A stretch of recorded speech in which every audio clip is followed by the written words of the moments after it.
I do apologize, you guys. Just now getting back from Charlotte, North Carolina, kind of catching D Rose up on my trip, but let's get into it. Step in the rain, feel the adrenaline rush, throwing fists and kicks, the pain we can't hush. And then they find us, we're the real tough guys, breaking down barriers, we aim for the skies. Into the octagon, like a warrior I stand, train blows, taking hits as I command. The art of combat, I'm ready to go. Submission, knockout, that's how I flow. Unleashing the fury like an untamed beast, locked in a cage where strength is released. Striking precision, grappling with might, a golden octagon. The stage we ignite.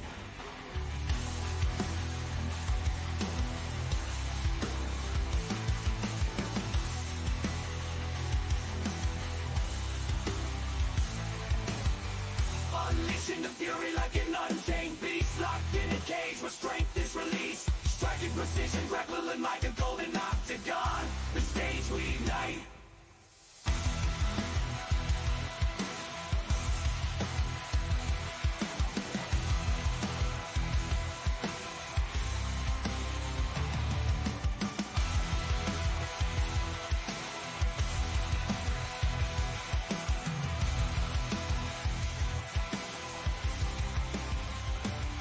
And we are live from the Golden Octagon Studios in Norfolk, Virginia.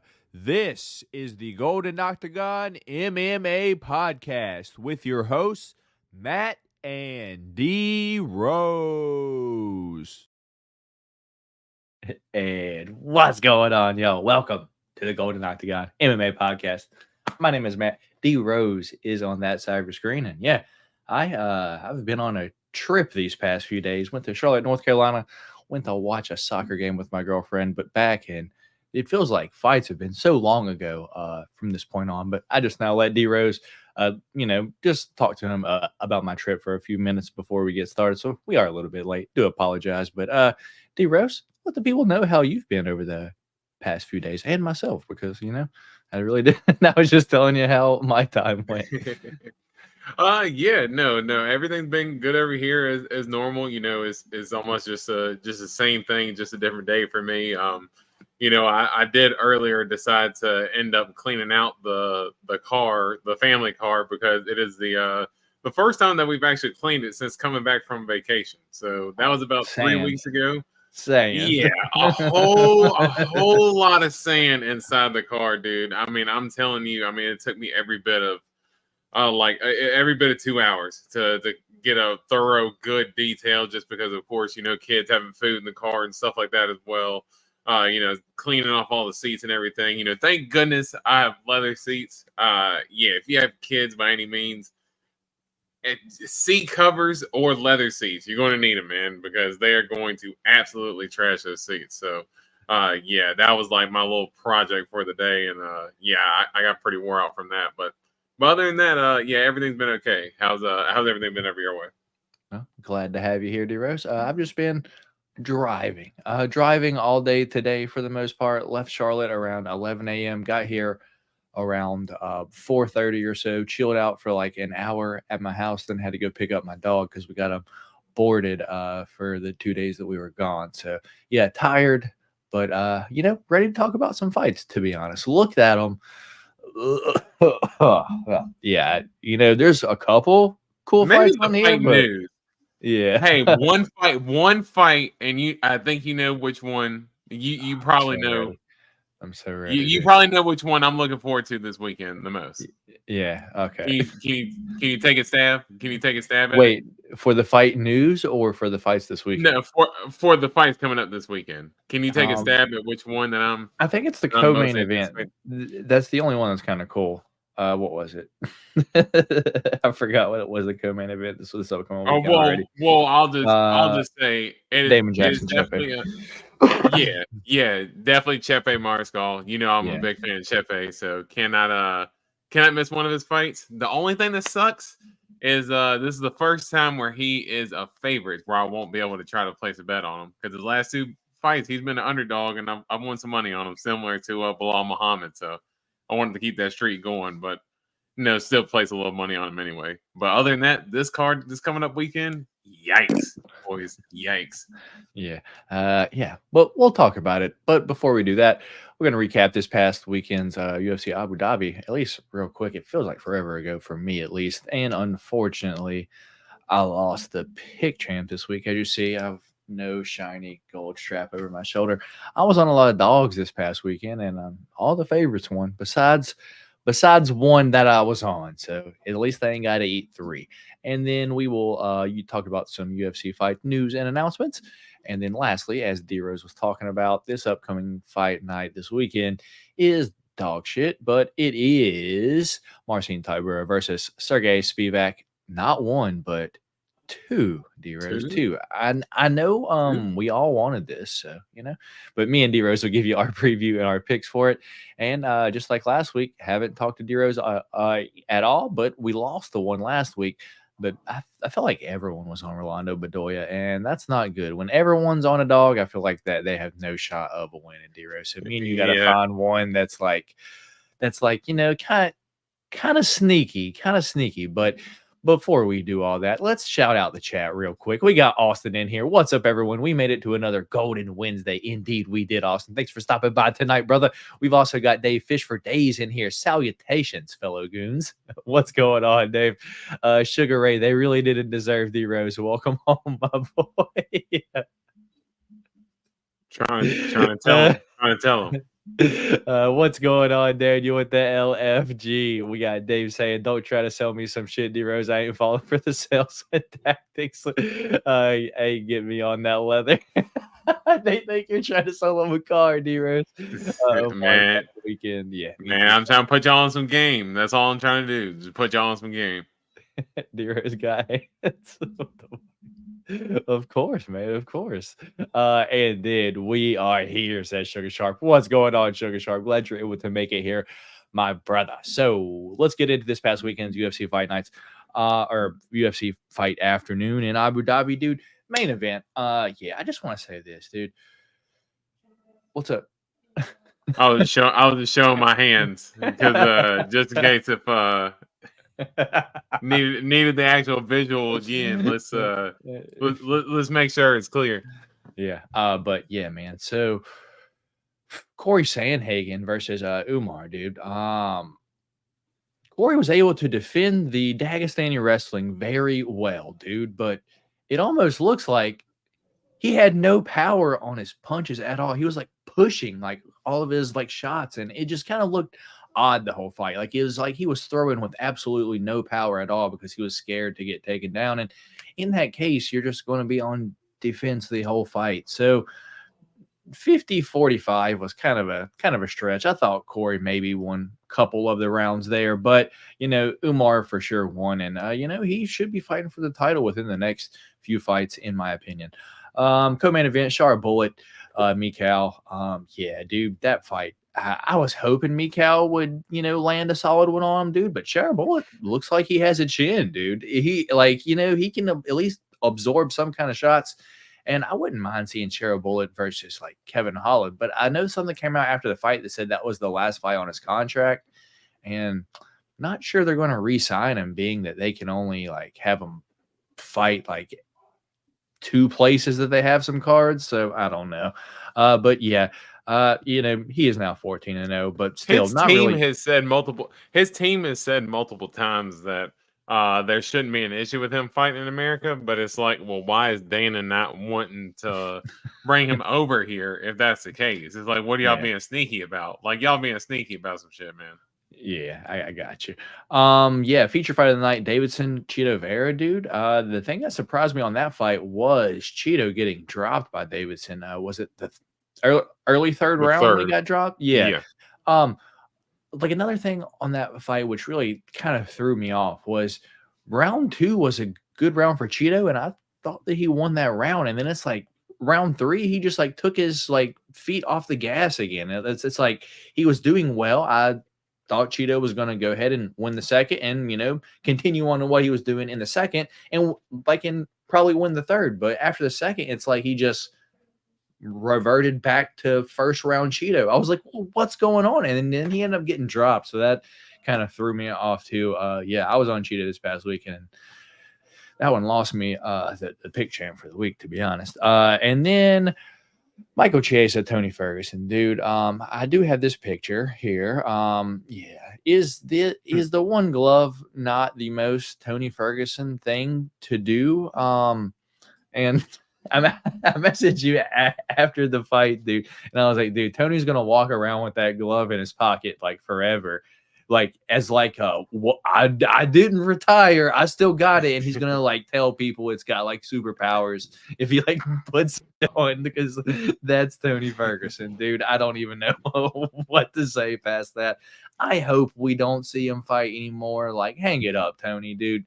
Like, that's 8 in a row, brother. Like, that is a UFC record now. No one has lost that many fights in a row. And getting smoked, too. Yeah, dude. First round submission for Mike Chiesa. But, you know, I was hoping Tony would come back one last time, the Darce night, but it didn't happen, dude. And this one, my girl, or I guess, you know, I'm a fan of both fighters, but I'm really a fan of Lupi Godinez, man. And I thought she had the tools to beat Mackenzie Dern, dude. Sprawl and brawl, dude. But Mackenzie Dern was throwing heat, dude. Everything that she was throwing was like, fuck what you got. I am throwing everything I got at you, dude. And I just now said it right to you right before this fucking started, dude. That fight reminded me exactly of Amanda Nunes versus Irina Aldana, dude, because Irina Aldana, the whole fight was just in this stance, just getting just mollywopped. And, dude, this past weekend, Lupi Godinez, same stance, dude. And Dern just fucking winding up from Brasilia, California land, and like, yeah, and just cracking Lupi, dude. But, you know, good fight.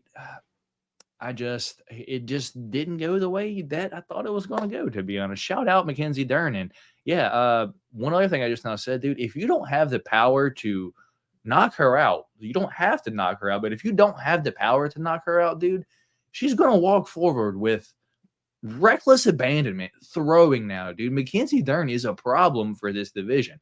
I'm going to throw that out there from this point forward. Watch out. Her striking seems to be significantly improved. Defense, not so much, but if you don't have the power to knock her out, what is that? Two, 3 girls in the entire division? You know, she's probably going to beat you. So watch out for Mackenzie Dern. Joel Alvarez, Elvis Brenner, dude. Yeah, Joel Alvarez calm that whole fight, all 3 rounds. Elvis Brenner just backpedaling, dude. I was like, well, this isn't the Elvis Brenner that I was expecting to see. I was expecting the Elvis Brenner to come forward like a dog, throwing that overhand left hook, and he threw it a couple times, and he's just kind of running away the whole fight. So I don't know where the dog of Elvis Brenner was at that fight, man, to be honest. And prelims, Azamat knocks out Alonzo Minifield. I kind of expected that. Kali Fernandez knocks out Muhammad Yahya. First round, dude. Those leg kicks were disgusting. So I'm surprised that it even went to that late in the first round. I needed that to start round 2 to win a parlay, so it kind of ruined it for me. I will never bet Shamil Gaziev to finish a fight again because, dude, just, you know, I don't even know what to say. Moving on, Guram Kutataladze versus Jordan Vucinic. Dude, that was a close fight, and I thought Jordan probably won that fight, but it ended up going Guram's way. So I was like, hell yeah, that's cool. The only dog on the entire card that won was Sam Hughes versus Victoria Dudakova, the staff hole.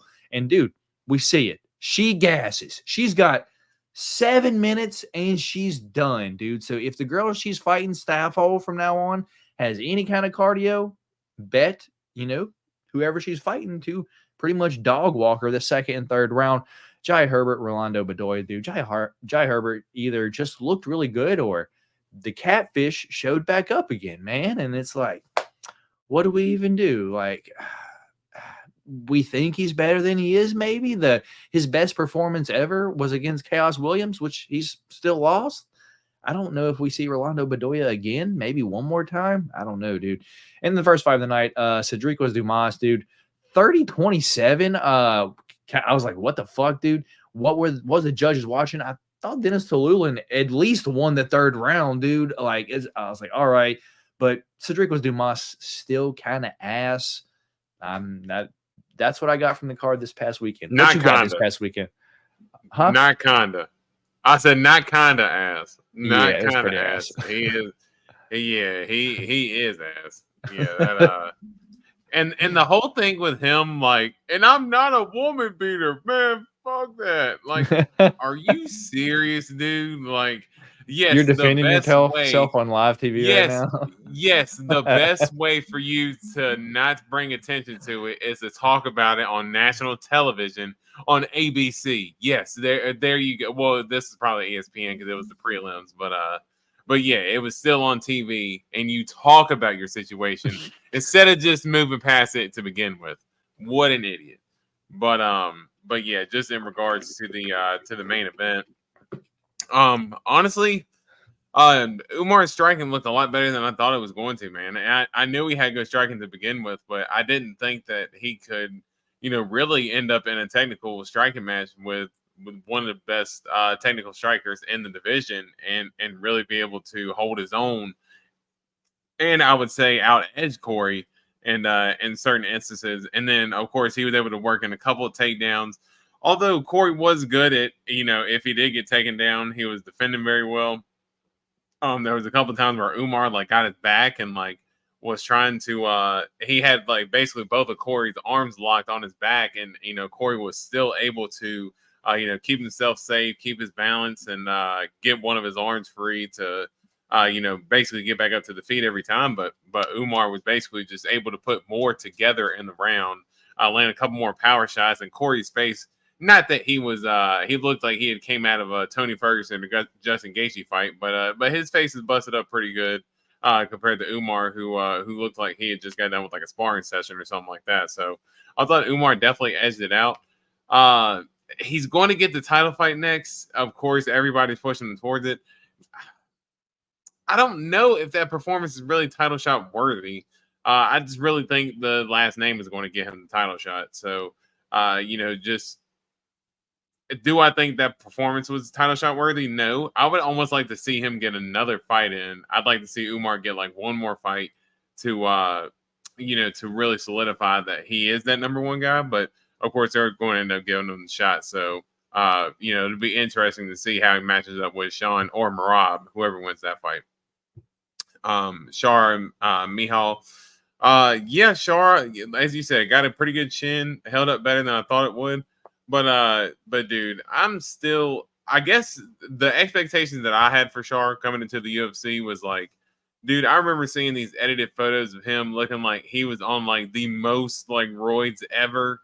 And like everybody's like, he's going to come in and fight Derek Brunson and he's going to kill Derek Brunson and shoot right to the top of the division and blah, blah, blah.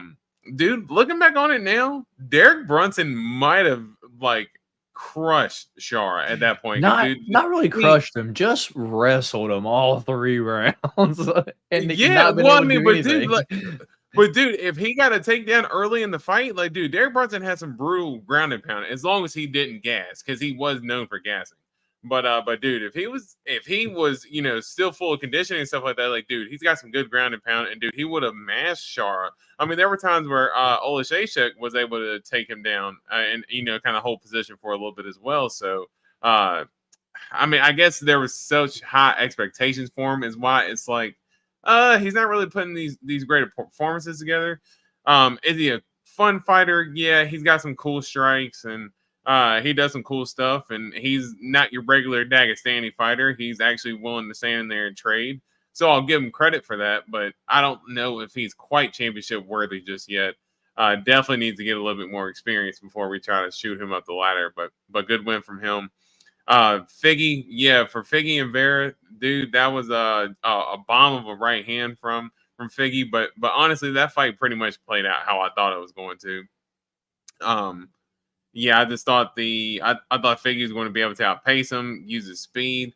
And as you said, Cheeto did win that second round, but in the third round, yeah, I just thought that Figgy did enough, of course, with dropping him. And I think from that point on, it made Cheeto pretty hesitant to, get caught in the fire, because he had never been dropped before that point. So, and Figgy's got speed and power on his side. So if I'm being honest, I would like to see Figgy versus Umar next to then decide who could be the number one contender for the bantamweight title, because I think both of them need one more win, and I feel like that would be kind of like the perfect fight for both of them if they got like a main event or like a 5-round co-main event on a pay-per-view or something like that. But I think Figgy versus Umar should be the fight next, but again, we know that Umar is going to get the title fight. Tony Ferguson, please retire, man. Lush, I know that's Lush's guy as well, and I know he says no Tony slander, but dude, he's got to call it, man. I mean, at this point, 8 losses in a row. I love the dude half to death. As you said, you defended me being a big Tony Ferguson stan, so my alliance is clear on whose side I'm on with this. But man, I hate seeing Tony going down like this, man. It's so tough, and yeah, I hate to see it.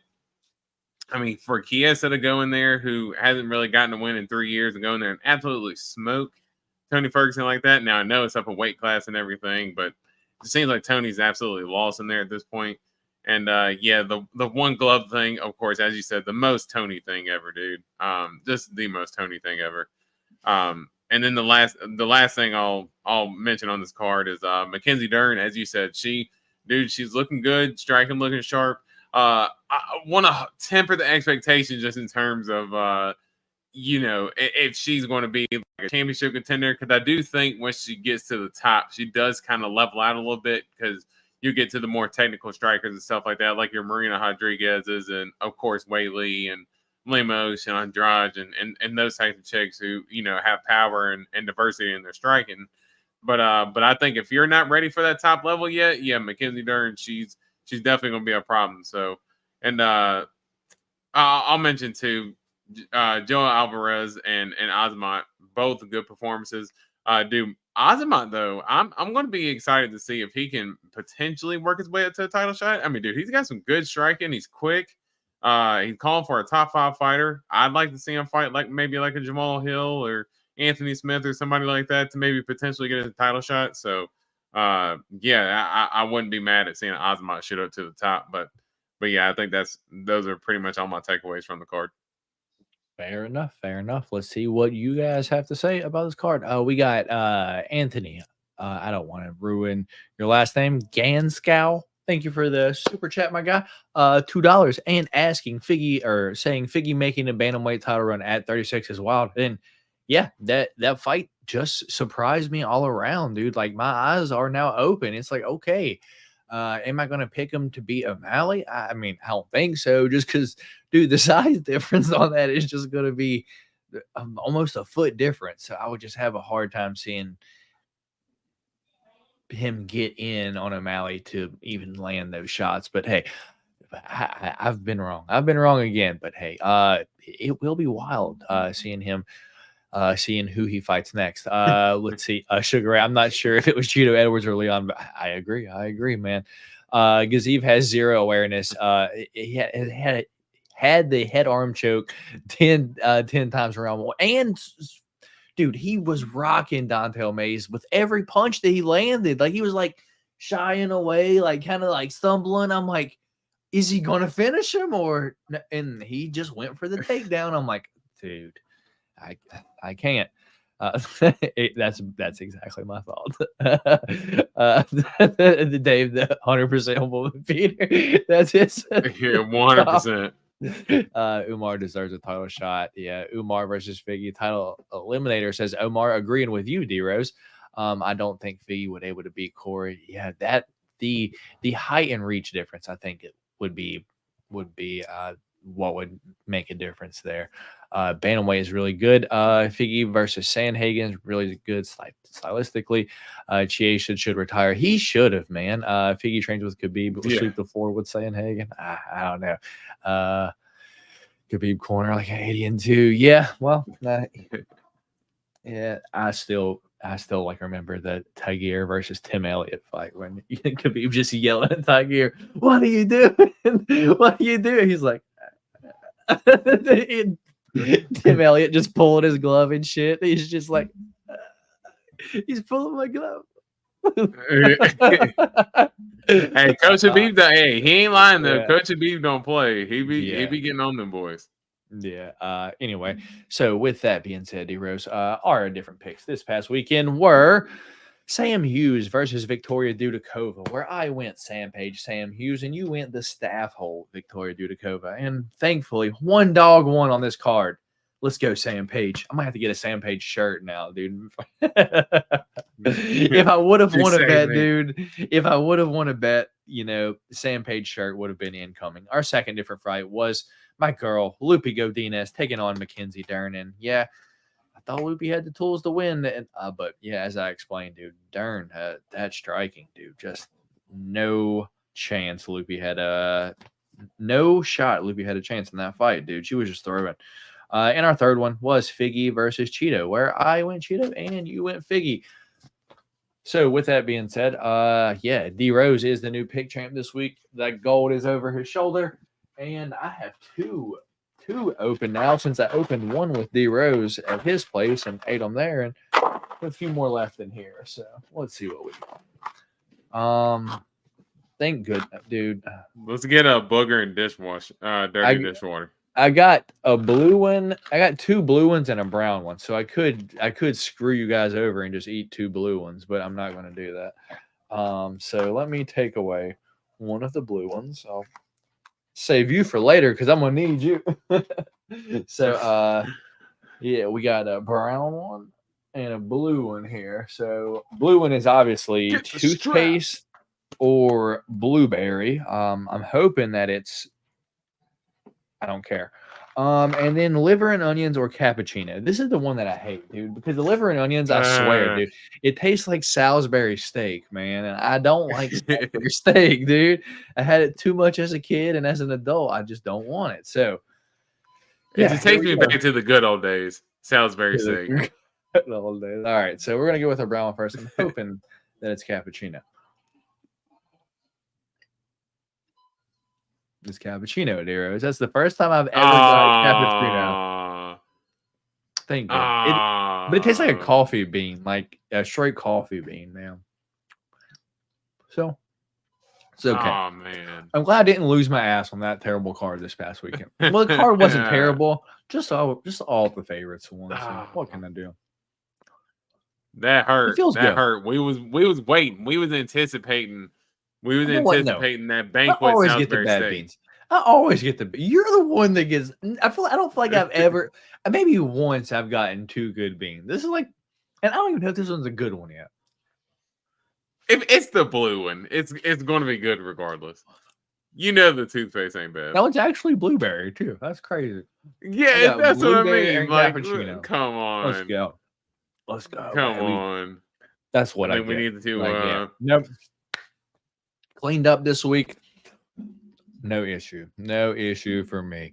Austin, we need a fraud name for Matt now. Well, something's a little fishy. It's kind of hard to do a fraud name when 1 week I get two good beans. When you went for like, dude, you would lose every week. And I swear, for like the first 6 weeks that we did this show, you never got a bad bean. No. That's why Bean Gate started, D-Rose. That's why Bean Gate started. Nah, no way. Not it was about 2 weeks in a row. 2 weeks, my ass. I got good beans. Nah, yeah, it was like 2 weeks. Like it was like 2 weeks, a clean sweep, and then you got it, and then I got you with like 2 clean sweeps in a row, and you didn't get one bad bean the entire time. No. I swear. Nah. All right. You're With wild. that being said, let's get into our UFC news and fight announcements that we have. I have jelly beans stuck in my. I just now clicked invite. I meant to click present. There we go. Share screen. Yeah. So, up first we have. I like that. A fun one, man. Let's see. Oh, is there a comment? Mistrustful man. Okay, well, I'm sure the first time ever that I get two good beans, it's automatically bean. Yeah, I get bad beans every week. I get two good beans. One, maybe you know what? Maybe I've ate all the bad beans in here. What about all the time that I get two bad beans? I mean, like I've ate all the bad ones. nah. Something's fishy here. All right, yeah. And it ain't these beans. Yeah, D Rose is mad I'm not eating fish scales this week. All right, D Rose. Our first one we got is Raw Dog Royval going to be taking on Tatsuro Taira. This is October 19th, UFC Fight Night. I hope this is a main event. Headlines, yeah. So unfortunately, flyweight main event. Unfortunately, they're going to put this in the Apex. So I think this would be a fun fight for a crowd. But yeah, dude. This is an interesting one, dude, because Raw Dog Royval's got some good jiu-jitsu on the ground, and that's pretty much how Tatsuro Taira wins. So if this is a striking fight, man, I would probably pick Brandon Royval to win this fight. But yeah, going to be a fun fight, and I'm excited for this. October 12th. What's your thoughts here? Well, and remember now, Brandon Moreno didn't go for a takedown a whole bunch in their fight with Brandon Royval, but there were moments where he did, and Brandon Royval's takedown defense also held up pretty good as well. So yeah, I'm definitely interested to see how this fight kind of shapes out. You know, Tyra's striking has gotten better, but we know that his grappling is kind of where his bread is buttered at. So. Yeah, it should be an interesting fight, and could potentially decide, the next title challenger at flyweight.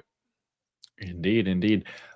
What's your thoughts on hearing that? I think I think Kai Asakura got signed to UFC recently, so he could be coming to flyweight division because I think he fought in one. At 135. So with a weight cut, I assume he would be fighting down at 125 in UFC. So that could be an interesting one as well. But I'm sure we'll hear more news about that when it happens. We got a fun one here, dude. There's no way Dan Ige wanted this fight, dude. Like after what Dan Ige did, dude, you think that he was like, all right, Dan Ige, who do you want?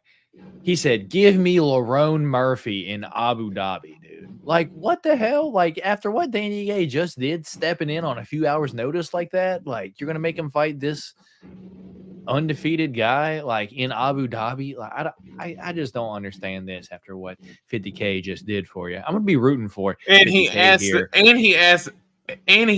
to be on the Sphere card. Right. He asked to be on the Sphere card. Exactly.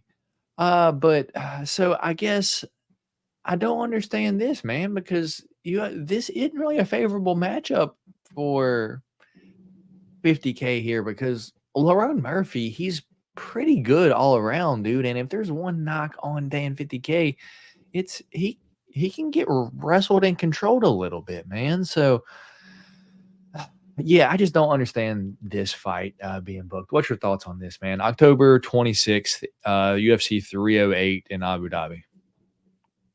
Yeah, I kind of hope it doesn't happen. Just kind of for that reason. Like I said, he had asked to be on the Sphere card, and according to Dana, Dana had said, they would give him whatever he wants. Now we don't know what happened in the background, just in terms of maybe there wasn't a 145er who maybe ideally made sense, because I think even if the Lerone Murphy fight happens on the Sphere card, okay, cool. That was what he asked for. Maybe Danny Egan might not be ready injury-wise or anything like that. But, outside of us not knowing any of that, I don't see why he couldn't have been put on the Sphere card when he was specifically asking for it. As you said, in good favor for stepping up on just a few hours' notice. But, it should be a solid fight if it is to happen. But I'll be curious to see if it actually doesn't unfold. Yeah, not a fan, dude. Not a fan, because not the best matchup. We do have a fun one here, dude. And it looks like Jose Aldo going to be fighting again, dude. And it's going to be versus Mario Bautista, UFC 307. October 5th. What's your thoughts on this one, man? On Jose Aldo fighting again, dude? I thought, he was going to retire in Rio, dude. Come back one last time, win, dude. But no. Yeah, I thought he was too. And if I'm being honest, probably if Jose Aldo's a dog, I'm betting Jose Aldo. Yeah, because I think that's a good matchup, man. Jose Aldo's boxing looks super clean, and Mario Batista can get hit, man. Now Mario Batista he's a pretty well-rounded fighter. He blends it all well together, but we know how solid Jose Aldo's takedown defense is, and how clean his boxing is, man. He's going to give everybody a problem in that division. Doesn't matter who it is. So that should be a good fight. At his age, too, dude. He's getting up there and still doing the damn thing, dude. Dude, he's like 36, 37. Fight and like, miles, dude. At bantamweight. Dude, crazy. Yeah, going down a weight class after he dominated a 145 for as long as he did. And, dude, look even how before the badly UFC. he batted up.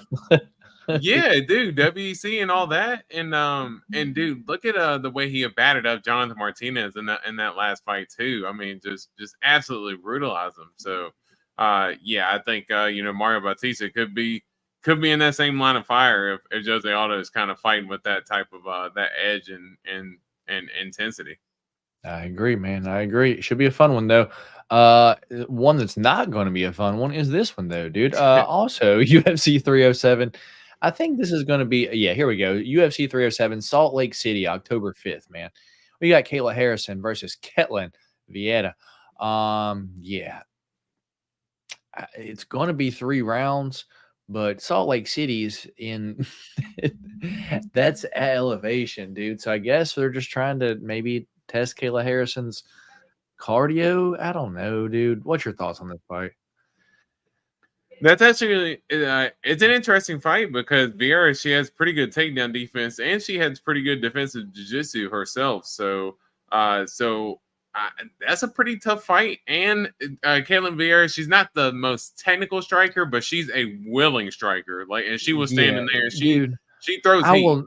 I will never forget the way just Irina Aldana just smoked her, dude. So I mean, I think Kayla Harrison probably knocks her out on the feet, dude. I'm going to be honest, because she just stands there with no head movement. Yeah, but Kayla Harris is not like that type of. She's striking big is enough. okay, She's not big that type of enough. striker. She's big enough to Paulo Costa, Kayla Vieira. I think that's how she gets her out of there. To be honest, it wouldn't surprise me. If I'm being honest, I think Kayla Harrison ends up wrestling her to a decision. I think it'll probably be like she'll get some top control and ground and pound. I don't think she's going to hurt her on the feet by any means. Kayla Harrison isn't that type of striker. She uses more or less kind of uses her striking to set up her grappling. So I don't think she's going to hurt her on the feet by any means, but I think she's going to win the fight. But I just think Caitlin Vieira can provide a pretty tough test. All right. We'll see. Up next, we got the retirement fight for the Cookie Monster. She came out and said this is going to be her last fight. She's going to hang it up after this one, and she is going to take on pretty much someone from her generation, dude. I think they were on Tough Together, to be honest, or pretty close by. Also, UFC 307, Salt Lake City. We got Carla Esparza versus Tisha Pennington, formerly Tisha Torres. You care about this one at all in the retirement fight for the Cookie Monster? That's a solid fight. As you said, Carla Esparza, she's one of the, crazy to say it, but she's one of the best strawweights ever.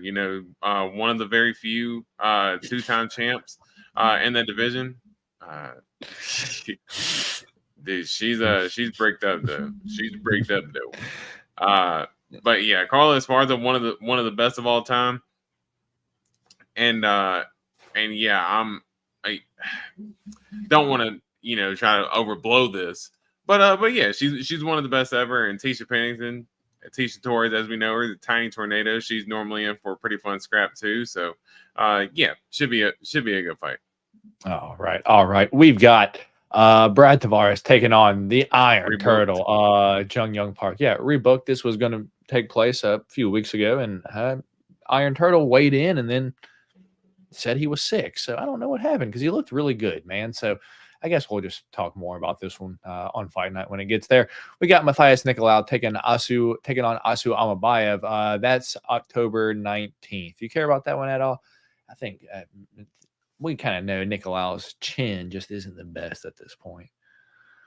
Yeah, I mean, Almabayev isn't the best striker though. So I do think Nicolau with his grappling, it can make it a pretty tough fight for Almabayev.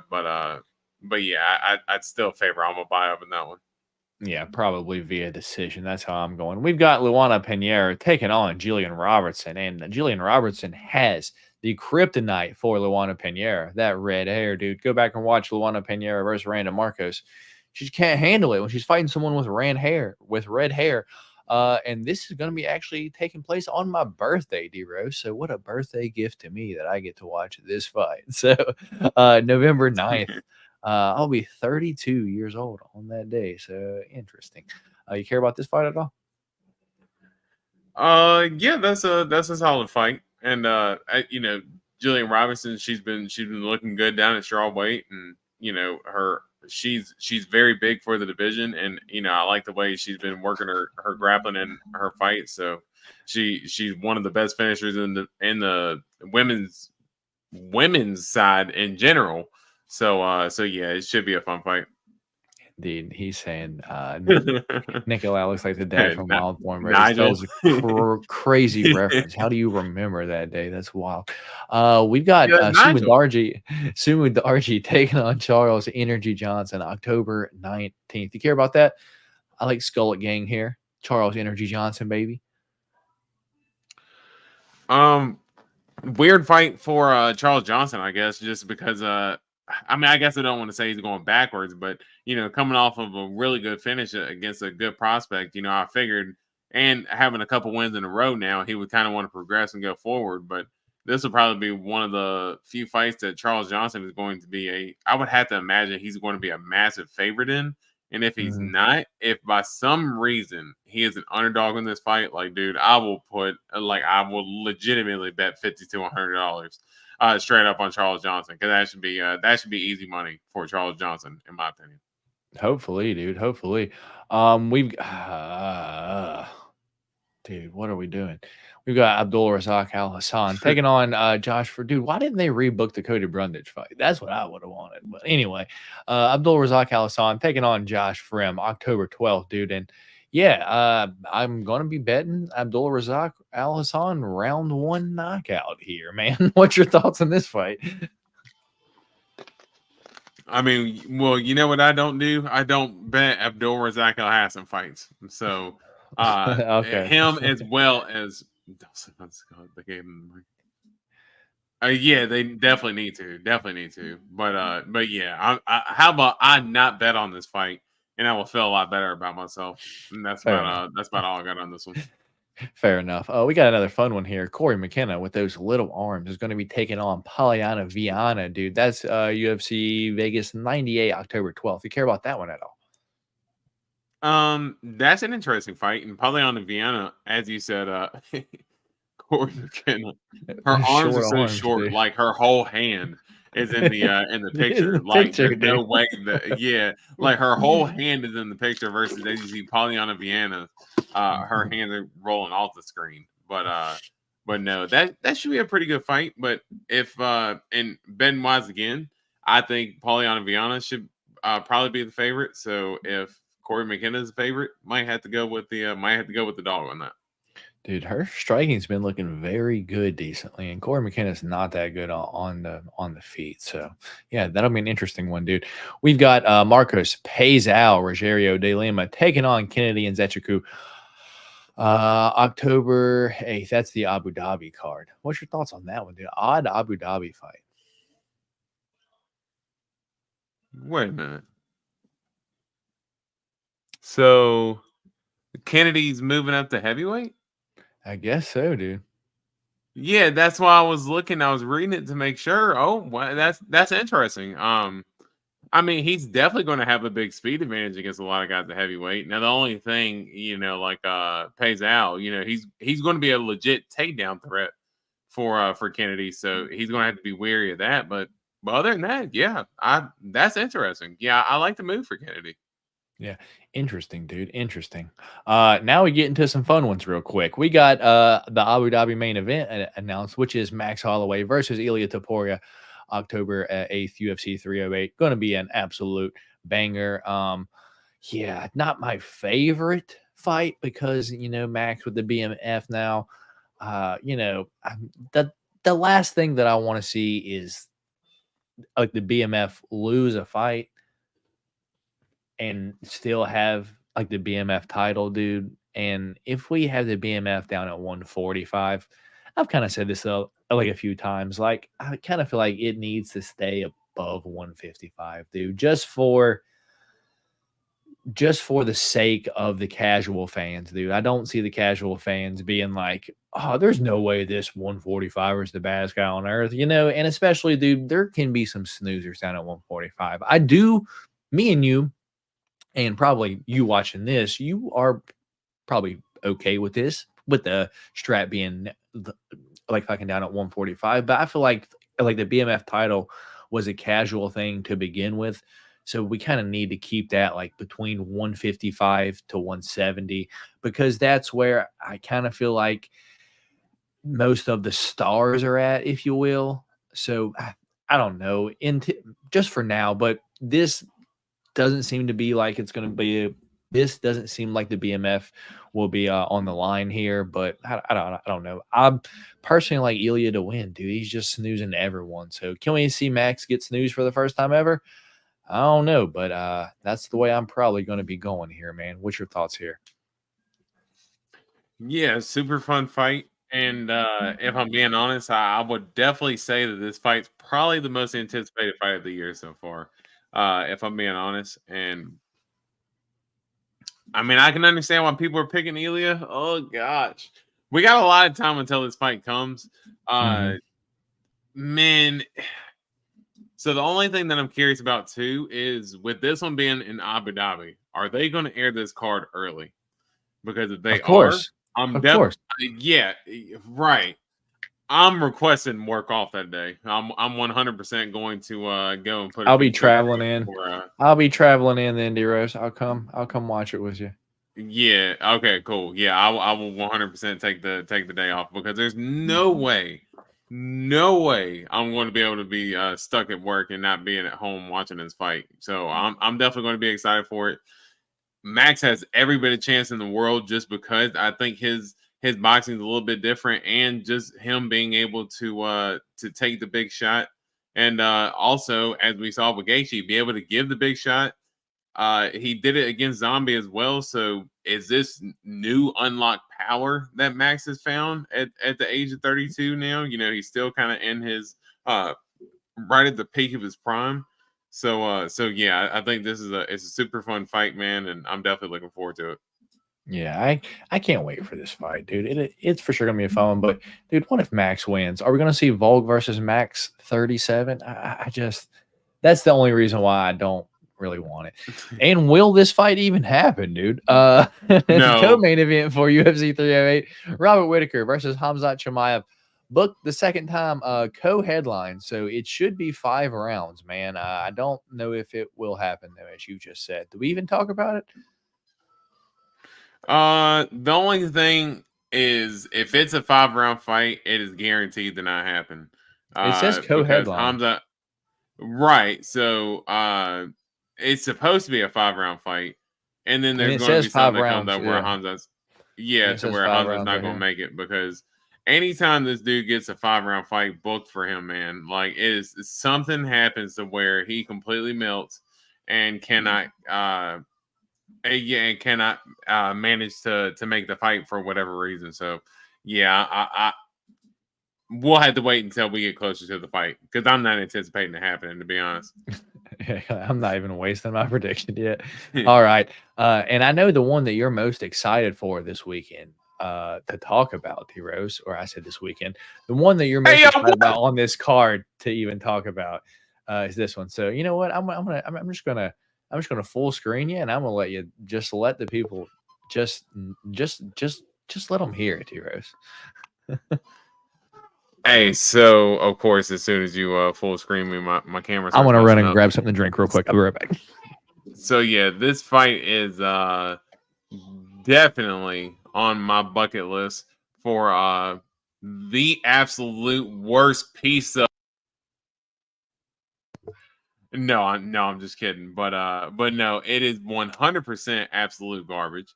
I don't know why they're going to put Magomed Ankalaev versus uh, Alexander Rakic on a card at all. That is definitely going to be your PBF of the night. So whatever you got, if you got to go again, bathroom, food, anything like that, go do your thing during that fight because you're definitely going to have plenty of time. But I think the interesting part really from that is that a lot of people thought that Magomed was going to end up getting the next title shot at 205. So to see him now taking the fight against Alexander Rakic, who just took a loss to Yuri, I mean, it lets me know that they're not as sold on Ankalaev as Ankalaev tends to be sold on himself getting a title shot. So, yeah, what's going to kind of knock him down the peg even worse is if he ends up losing the Rakic. Yeah, that's going to be a hard one. That's going to be a hard pill to swallow. So, yeah, Ankalaev's got a lot on the line here in terms of if he wants a title shot next. Yeah. Dave just wants Ankalaev to fight Poton. All right, dude. I thought this surprises me, dude, that this is on this card instead of the Paris card, which we're starting to get announcements for now, and it's like a couple month before we've got Cyril Gane versus Alexander Volkov 2 taking place on UFC 308. This is the Abu Dhabi card, but with the Paris card being like a month before, it kind of lets me know that UFC is more invested in Volkov right now than they are in Gane. What's your thoughts on this rebooking, man?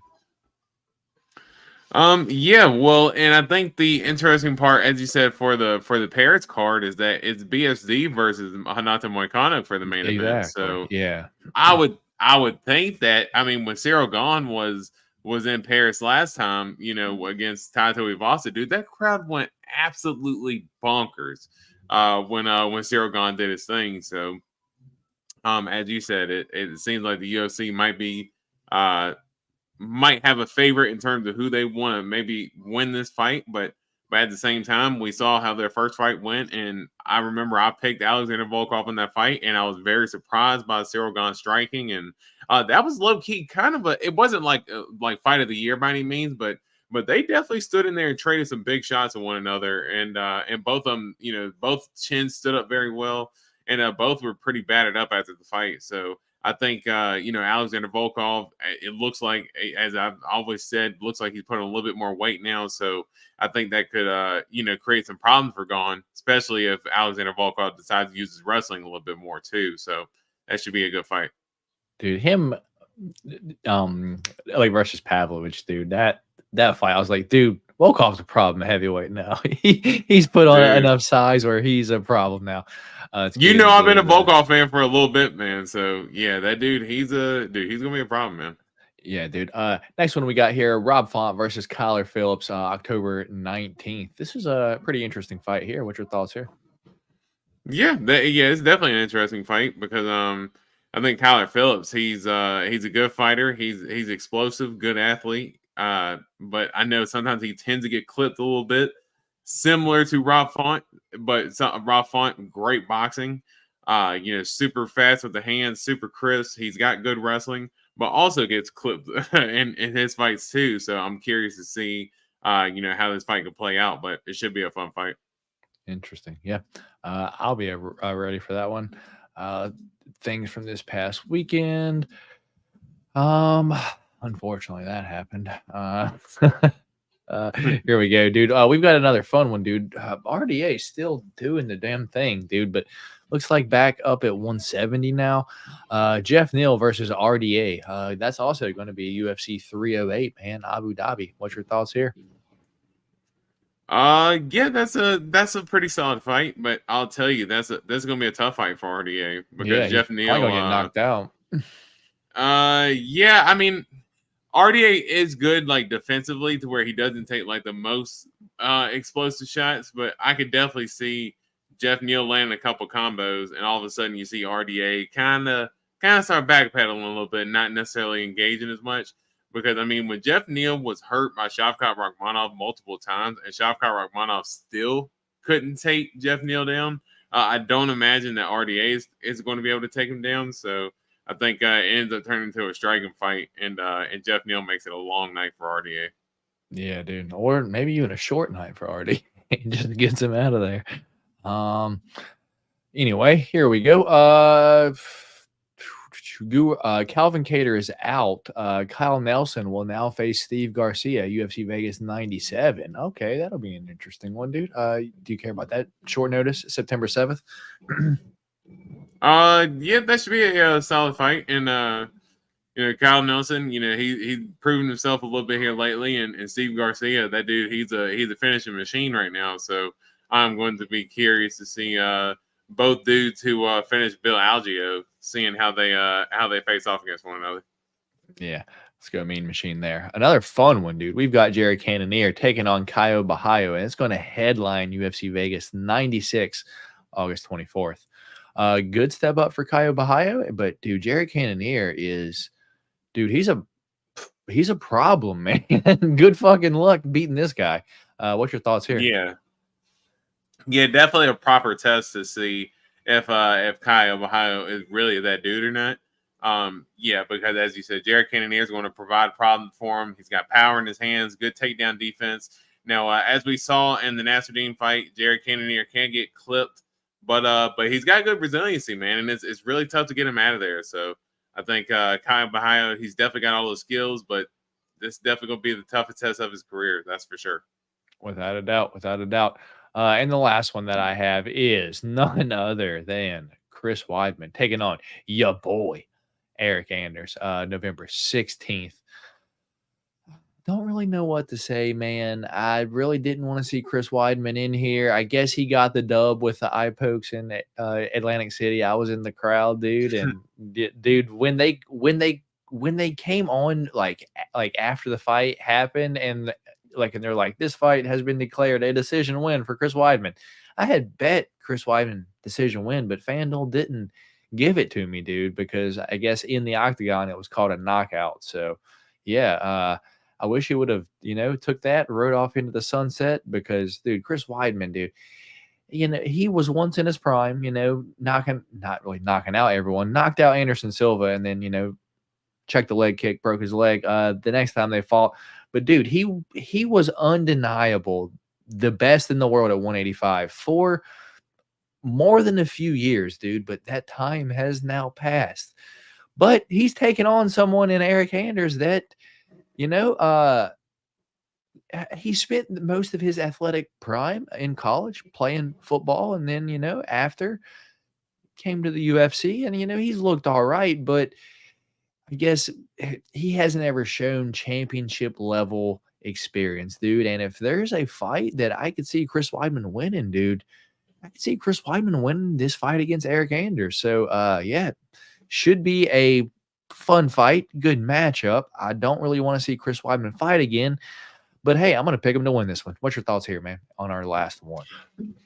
Yeah, interesting fight. I think it's a proper matchup for Chris Weidman. I mean, we don't need to see Chris Weidman getting matched up with any of the killers up at the top. I think, just give him somebody who is of equal competition level. I mean, Eric Anders does provide some danger, but there are ways to beat Eric Anders. His takedown defense isn't the best, and we know Chris Weidman's still got pretty good wrestling. So, yeah, it sucks to see, your heroes kind of fall from grace like they have. As you said, Chris Weidman, one of the great champions of the middleweight division, and kind of see him fall on his face the way he did. He went on a similar losing streak, not exactly like Tony Ferguson, but dude, he lost like 4 or 5 in a row himself and kind of had his back against the wall before. He was kind of able to get it really reeled back together. But yeah, I'll be interested to see how this fight plays out. Yeah, and like the last one, you brought it up earlier, and I'm not sure if we talked about it last week or not, but BSD versus Moicano is going to be the main event in Paris. So, yeah, that kind of throws me off. Yeah, but like with like the Gon and the Volkov fight that I'm not really sure there. Nah, Dave, BSD is like French special forces. He's been there. Yeah, that Anthony let him know.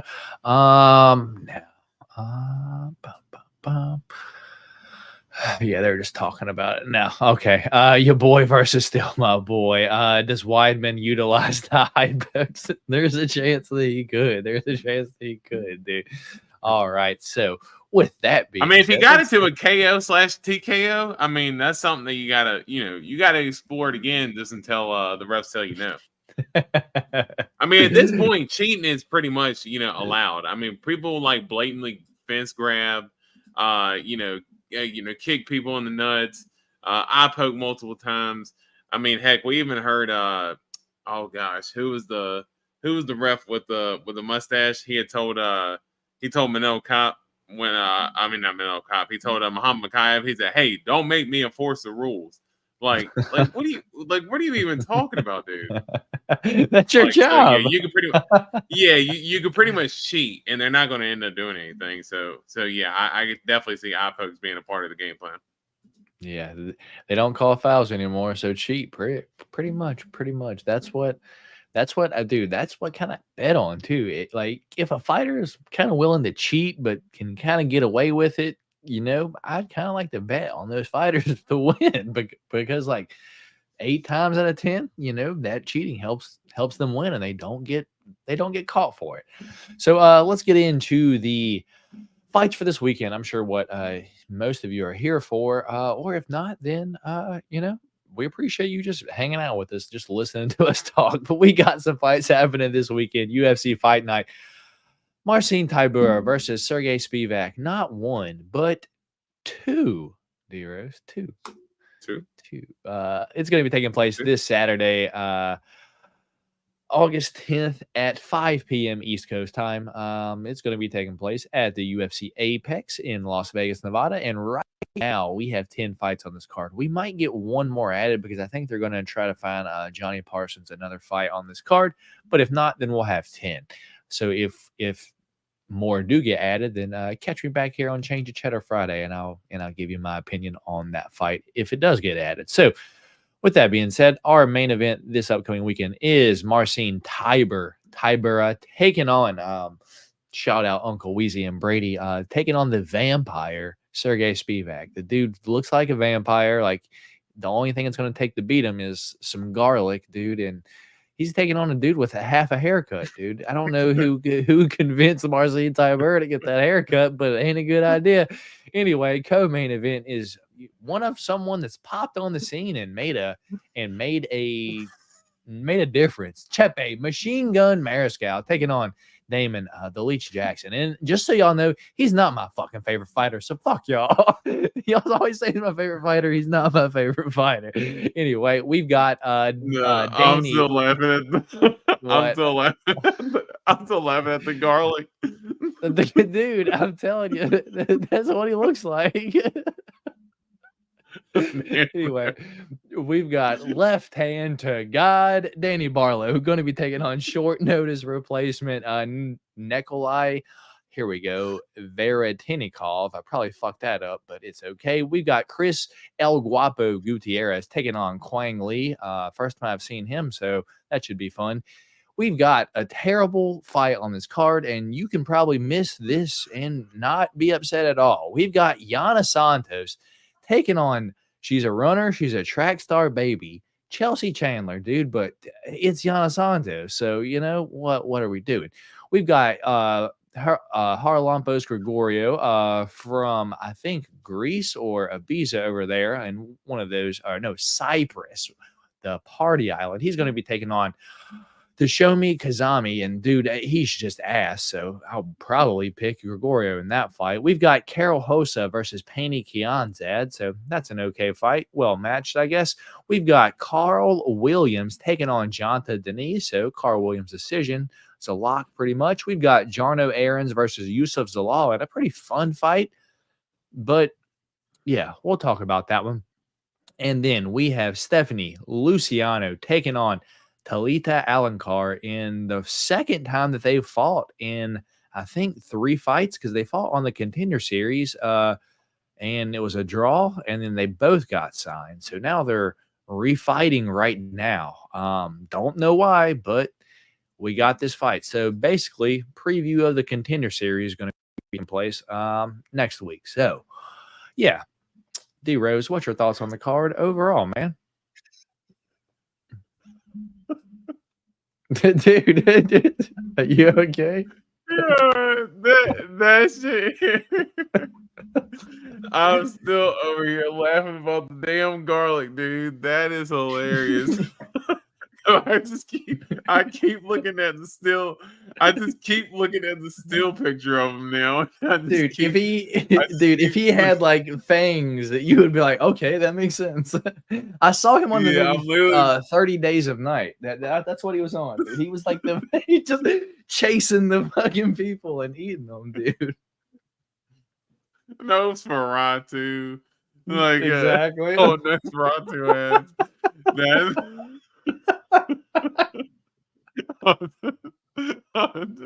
Imagine Tybura coming in there with garlic cloves. Exactly, dude. Just strung around his neck, dude. He just has garlic cloves and a fucking crucifix and a wooden stake just ready to fucking kill him, dude. Like, nope, you can't come near me. I got silver bullets. Could you imagine they do the face off and he has like some garlic cloves like around his neck and then Circus Spivac's like like ready to like absolutely melt. Oh my gosh, dude, that is hilarious. Yeah, that was probably the best part of the card right there. That was definitely the best part of the card. Because other than that, yeah, I got Chepe and that's it. All right. All right, so D-Rose ready for Chepe fight. But with that being said, let's get into the first fight of the night, which is Stephanie Luciano taking on Talita Alencar, where Stephanie Luciano is 5-1-1 overall, where Talita Alencar is 5-0-1 overall. Let me get the odds pulled up here. In the meantime, out of their last 5 fights, Stephanie Luciano is 3-1-1. Talita Alencar is 4-0-1 in her last 5 fights. Here we go. Odds for this fight are currently on FanDuel minus 170 Stephanie Luciano and Talita Alencar plus 132. And I guess I have a read here, so let me talk about it for just a second. Stephanie Luciano, 24 years old, 5'6" and a 66-inch reach, while Talita Alencar is 33 years old, 5'1" and a 58.5-inch reach. D-Rose, and when this fight happened on the Contender Series, Talita Alencar was a favorite, and I think like a 2-1 favorite. Or let me share my screen too, so you guys can see what we're at. Well, I guess it don't really matter at this point. Yeah, so she was the favorite on the Contender Series, and in that fight, dude, she won the first round, won the majority of the second round, then kind of gassed, then got 10-8'd in the third round, dude. So I'm thinking it's because she was on the Contender Series. She was just trying to get the contract, maybe went in there, blew her wad in the first 2 rounds and couldn't get chick out of there. So she kind of gassed. But now that she's fought her once before, she knows she's probably not going to get out of there. She already has the UFC contract. She's already had a UFC fight after that now too. So yeah, give me the dog here, Talita Alencar, to win this fight probably via decision, dude. I don't understand the odds when they were flipped last time, and she looked like the favorite that she should have been. So, yeah, Talita Alencar for me, D-Rose. Which way are you going here, man? Yeah, I'm not gonna lie. I don't have a super strong leaning in this one. As you said, I just remember their Contender Series fight, but I just can't get over the size disparity. One, and I think another thing for Stephanie Luciano, for her to be as young as she is, I think that's something that could be a little bit of a learning curve moment for her as far as having that type of performance. And it's been almost a year since she has fought last, and Talita Alencar was her last fight. So I think Stephanie Luciano, she has the size, she has the striking advantage in my opinion, and I think I'm going to go with Stephanie Luciano here, but like I said, not super confident. All right, so I will be going to lead the Allen. Wow, both for first names. Alan Cart. I think that's how you spell it. Alan Cart. Close enough. D Rose going Stephanie Luciano. Yeah, that'll be fun. So I am on the dog, of course, because I don't know, D Rose. This second half of the year, I'm on the dogs and you're on the favorites. So that's the first fight of the night. D Rose is on the favorite, Stephanie Luciano. Give me the dog in Talita Aluncard. So we'll move on to the next one being, here we go, Jarno Aarons taking on Yusuf Zalal in a fun fight, man, in a fun fight. Let's see. We've got Told You Figgy has number 3 round fight. I believe D Rose picked Figgy to win that fight. So congratulations, PBF. And heading off to bed, great pod. See you later, Anthony. Appreciate you stopping by here tonight, brother. So we'll move on to the next fight being Jarno Aarons versus Yusuf Zalal, the Moroccan Devil. Jarno Aarons 14-5-1, Yusuf Zalal 14-5-1 as well. The difference is Jarno Aarons has had pretty much all of his losses in the past few fights, and a couple of them not even in the UFC. So in Jarno Aarons' last 3 fights, lost to William Gomi, lost to Sung Woo Choi, and win over Steve Nguyen in his last fight, and where he showed off that he has some pretty solid kickboxing, dude. But if you can take him down, might be an issue.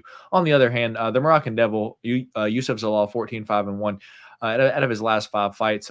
Draw got him cut from the UFC after the Damon Blackshear draw. Went outside, and I think he had 3 wins. And then his last fight came back to the UFC and choked out Billy Q in pretty much ease, dude. And I think me and you both were on Billy Q in that fight too. So kind of ruined our nights betting-wise. Currently odds for this fight, D-Rose. You ready for this? Minus 460 Yusuf Zalal, plus 320 for Jarno Aarons. Jarno Aarons, 29 years old, 5'11", 73-inch reach, while Yusuf Zalal is 27 years old, 5'10", and 75-inch reach. The thing is, before Yusuf Zalal came back into the UFC, dude, he was pretty much known as a striker, dude. He wasn't really grappling that much. And so is he really going to lean on that? That's kind of what I want to know. Because if he doesn't, dude, and this is on the feet, we've got a Dutch kickboxer in Jarno Aarons versus a Moroccan kickboxer that really isn't that great of a kickboxer in Yusuf Zalal, dude. But Jarno Aarons doesn't really look good on the ground. So tough fight for me to call, dude, because I don't like the odds of the fight. I personally think this should be like minus 200 Yusuf Zalal, like maybe plus 120, plus 130 Jarno Aarons. But yeah, I guess give me Yusuf Zalal just to win via grappling, man. But I'm telling you, if this is on the feet, give me Jarno Aarons to easily win this fight. Box up fucking Yusuf Zalal all 3 rounds if you don't even knock him out, dude. But yeah, just for the grappling edge, give me Yusuf Zalal to win this fight via decision, man. But I don't like it, and I probably will have a Jarno Aarons KO 2-3 bet that I'll probably lose, but I'll probably take a shot at it. What's your thoughts on this fight, man? Yeah, I am with you in terms of the betting odds. I'd said just about the same exact thing, that I think Yusuf Zalal should be the favorite, but for him to be in the minus 400 territory after he was kind of like a UFC burnout there for a little bit, yeah, I don't know if I necessarily agree with that. And as you said, Jarno Aarons coming off that good performance against Stephen Nguyen. He looked really good, as you said. His striking looked awesome. Displayed a good chin. He showed he really had that dog in him in that fight. Uses the wall. His wrestling is going to end up being really the difference in whether he does use it or not. But I got to think Jarno Aarons is going to be a little bit more aware of that, just in terms of being ready for the takedown defense. As you said, once he gets to the ground, he is it's rough. But But I think if he keeps it standing, man, I am with you. I think he keeps this thing competitive, and I think John Aaron's is going to know to look for the takedown, and I think it becomes a close fight, man. And I think if it comes to the power shots, I think John Aaron's also can deliver more power. Let's go, John Aaron's, man. I'll take a shot at the dog on this one. All right. I guess we'll be split here. Hopefully, I don't want to pick this one because I'm kind of with you. So let me go Zalal. I'm going to go with the favorite, and Dero is going to go Aaron's. But I for sure see the path. So hopefully that one won't be for the big champ this week because, I can for sure see it. I can for sure see it. So we'll move on to the next fight, being Carl Williams taking on Jonta Denise. We saw Jonta Denise fight Austin Lane last, and yeah, dude. He was able to get wrestled a lot by Austin Lane, who isn't a wrestler, dude, former football player. So if Austin Lane's going out there and taking you down easily the first round, I know you knocked him out in the second round, but this monster and Carl Williams has relentless takedowns for 3 to 5 rounds. And we saw in his last fight against Justin Tafa, he can get cracked by some power, dude, and he might wobble a little bit, but guess what? He's shooting again, and you're going back to the fucking ground. So, Carl Williams 10-1, while Jonta Denise is 7-0. Carl Williams currently is a -225 favorite. Jonta Denise is plus 172. Carl Williams, 34 years old, 6'3", and a 79-inch reach, while Jonta Denise is 33 years old, 6'4", and a 79.5-inch reach. Yeah, DeRose, give me Carl Williams. 3 rounds of good old American wrestling. Which way you going here, man?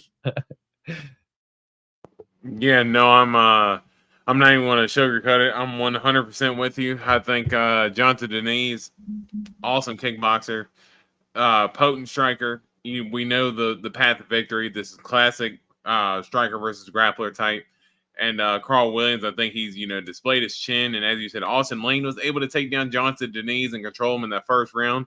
He just, Austin Lane just didn't know how to pace himself and was absolutely gassed in the second round and got clipped versus Carl Williams can do this all day in terms of offensive wrestling. So, I think as soon as he gets it to the ground, he's going to use his control, gets to the decision. So, give me Carl Williams here.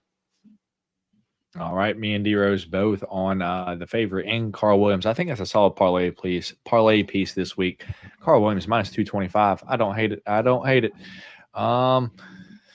So up next, we have Karol Rosa taking on Pannie Bonsai Kianzad. Dude, we've seen both these fighters for a while in the UFC now. Karol Rosa, 17-6 overall, alternating wins and losses over her last 5.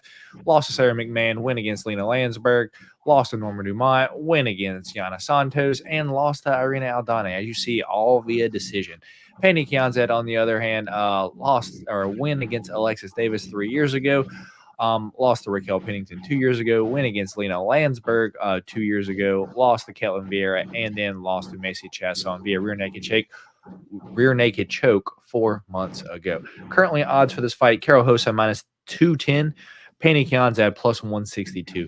Karol Rosa, 29 years old, 5'5", 67-inch reach, while Pannie Kianzad is 32 years old, 5'7", and a 66-inch reach. D-Rose, what we have here is a case of the classic Spider-Man meme. The same fighter, except for Karol Rosa is better everywhere. I don't see anywhere Pannie Kianzad is better than Karol Rosa.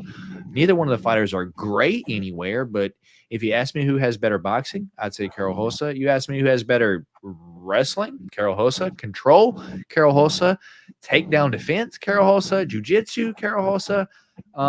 Dude, parlay piece for me this week will be Karol Rosa moneyline -210, probably along with Carl Williams. Give me Karol Rosa to win this fight via decision. Which way are you going here? Yeah, I think it's a pretty well matched fight, as you said. And I think Karol Rosa, now I will say for her that she's a little bit plotty when she's walking forward. She just straight up walking just right on her heels. but she's getting in your face and looking to press the action. I think Penny Kanza can be offensive and defensive to where, you know, she's looking for the counter, or she can use forward pressure versus where I think Carol Hosa really forces the action and just constantly walking you down. And I think that's where Carol Hosa really shines, puts that forward pressure on, can mix it all well together, you know, good power striker. And we know that that incredible war that she had with Randy Aldana coming off of that fight. You know, and I guess it was a good thing that she had some time off from that fight, because she took some damage and also inflicted some damage. So we know she's got that dog in there as well, as she's got to reach down and dig deep. So I'm going Carol Hosa here. All right, looks like we're all on Carol Hosa. Me, Steven, and you are all on Carol Hosa here this week. So we'll move on to the next fight, being Haralampos Gregorio, the Ferocious, taking on silent finisher Toshomi Kazama. Yeah, Gregorio last fought in the UFC against Chad Hilliker, where he lost via decision 4 months ago. That's the only time we've seen him. He was on the Contender Series, and he won against Cameron Smotherman before that. So that kind of made me open my eyes, because Cameron Smotherman's a rather good fighter. I believe I picked Cameron Smotherman to win that fight on the Contender Series. So this guy, he's honestly better than what he showed in his last fight. But Chad Hilliker is a pretty solid fighter, dude. So anyway, he's going to be taking on Toshomi Kazama, where he got knocked out by Garrett Armfield. And then this one right here, I will never forget this, dude. This was my introduction to Rinya Nakamura. Let's be honest, this guy's not a good fighter at all. So Gregorio is currently a minus 250 favorite, as he should be. This has changed a lot since Tapology right here. And Kazama is a plus 190 underdog. So Gregorio is 32 years old, 5'7", and a 67-inch reach. I believe he actually trains with Sarah Longo, dude. So, you know, looks pretty good. Kazama, on the other hand, 27 years old, 5'7", and a 69.5-inch reach, and yeah, just gets knocked out, man. So give me Gregorio to probably win this fight via knockout. Which way are you going here, man? I will say I agree with you. I'll keep it short and sweet, that I think Gregorio should win here. He's not the more technical striker, but he is pretty explosive. You know, he's got some big punches that he can wing. And, you know, as you said, Kazama, you know, he is known for going in there. He's kill or be killed. So I will give him that. Like, he's going in there to fight, but just gets caught a lot. And I think that's where Gregorio can take advantage and get the dub here. So give me Haralampos Gregorio. Indeed, we will be going with the Cyprus native, Haralampos Gregorio. So we'll move on to the next one. I don't even know what to say, man. We're going to talk about it, but I don't know why. We've got Foxy, Yana Santos.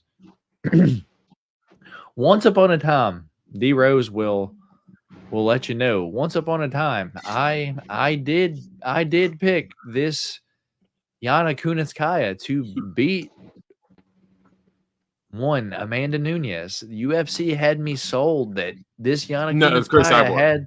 Oh yeah, Chris Cyborg. The UFC had me sold that this Yana Kunitskaya had the power, that she was crushing chicks, that she was going to beat Chris Cyborg, and I was all in. Striking was unreal.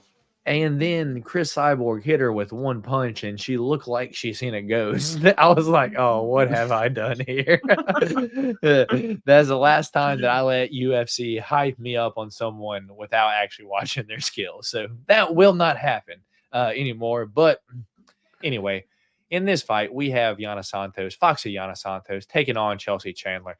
Yana Santos, out of her last 5 fights, 3 years and 11 months ago, win over Julia Stolyarenko. 3 years, 5 months ago, Ketlin Vieira win. Then 3 years ago, lost to Irina Aldana, lost to Holly Holm a year ago via decision. And then Carol Hosa split decision a year ago. On the other hand, Chelsea Chandler, where's her UFC fights, win over Julia Stolyarenko. I thought she had one before that.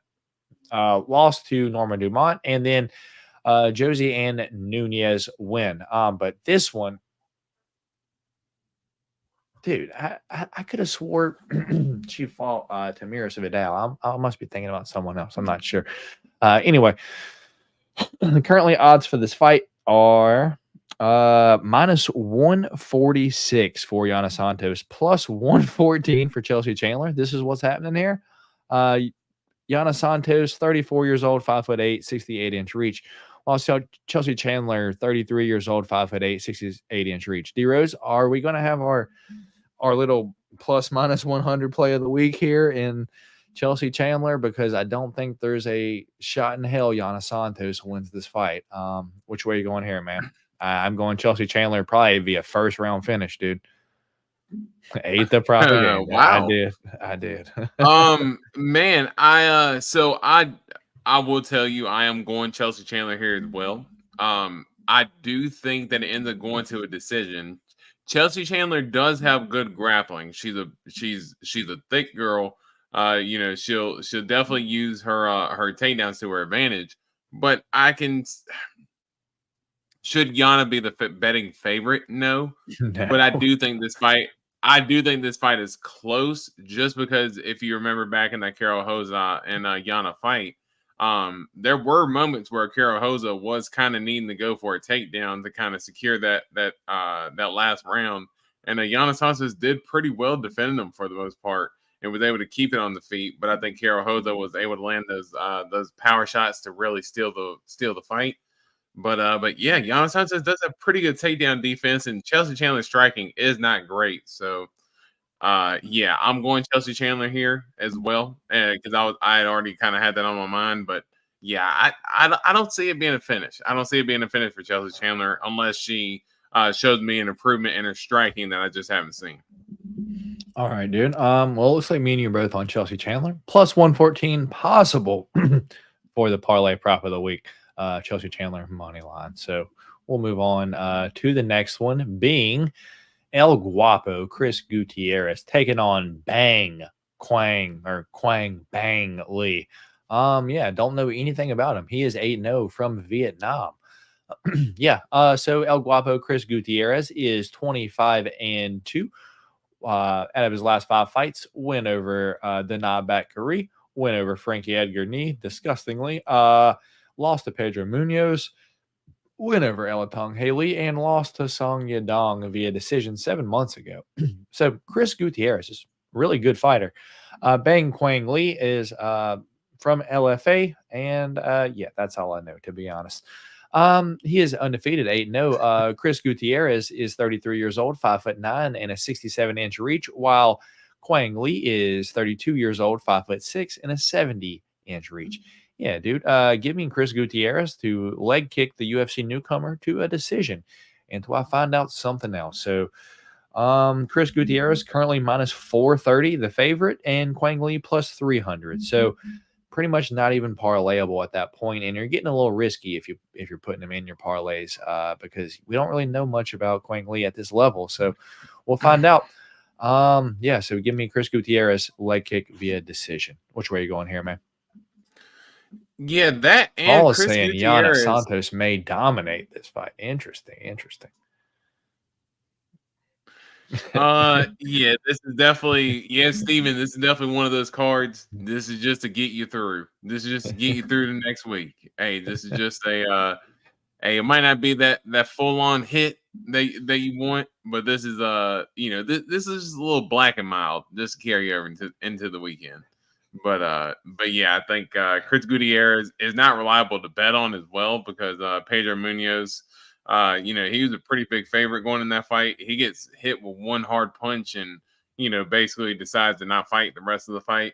Kind of the same thing with Song Yadong. Once he kind of tasted the power a little bit, he was not willing to really engage at that point. When Chris Gutierrez is able to control the pace of the fight, he looks awesome. But when someone's really able to get in his face and make it a dog fight, yeah, that's when he tends to kind of shrink a little bit, man. So I'm going to go Chris Gutierrez because he does have obviously the UFC experience, plus having the full camp, and Quang Lee taking the fight on such short notice.